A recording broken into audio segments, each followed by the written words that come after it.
Hello everybody, this is Gaia, and I'm here to talk to you about Xur for the week of June the 9th through the 11th, 2017.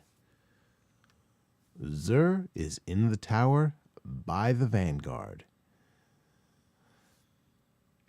As always, you can find me around the net, Twitch, Twitter, and right here on YouTube, but let's get back to it.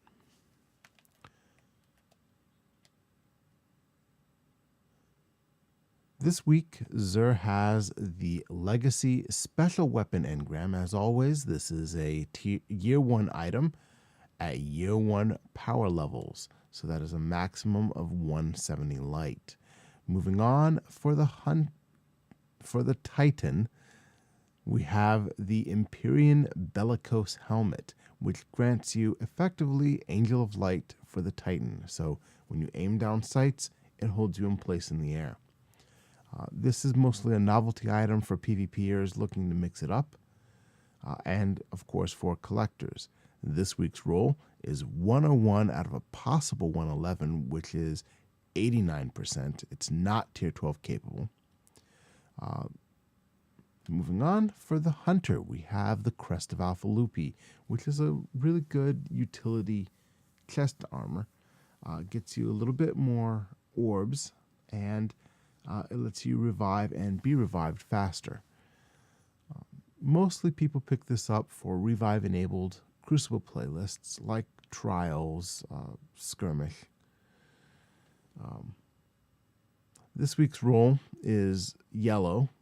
It's not Tier 12 capable at 92%, 137 out of a possible 147, and it is a intellect discipline roll with scout rifle ammunition. Moving on, for the Warlock, we have the Stag. This is a really cool looking exotic that I never use. Once per life, fast supercharge when all teammates die. Chance to spawn with overshield. Just not very useful. At most, you might use this in Prison of Elders with Trickle, something like that. I would pass. This week's roll is 103 out of a possible 111 for a helmet, which is yellow, not Tier 12 capable, 92%. It is an intellect discipline roll. The weapon of the week is Telesto. This is a Void fusion rifle, which actually has a very high damage output, but it outputs it in a weird way. You've got the regular fusion rifle delay for when the weapon fires, but then after it hits the target, the little particles will explode. It's kind of cool, and it actually does a lot more damage than your typical fusion rifle, so it's great for Void, Heroic, or Nightfall, especially when special weapon is active.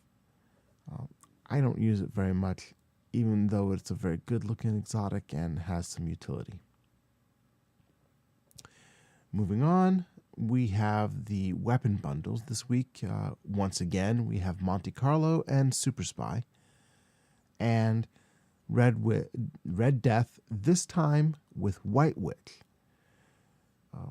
That's it for most of you Guardians, but for the rest of you who want to hang out a little bit longer, let's get into the Curios. The Void Drive's a little bit purple. The Stealth Drive, which has a great name, is a little bit red.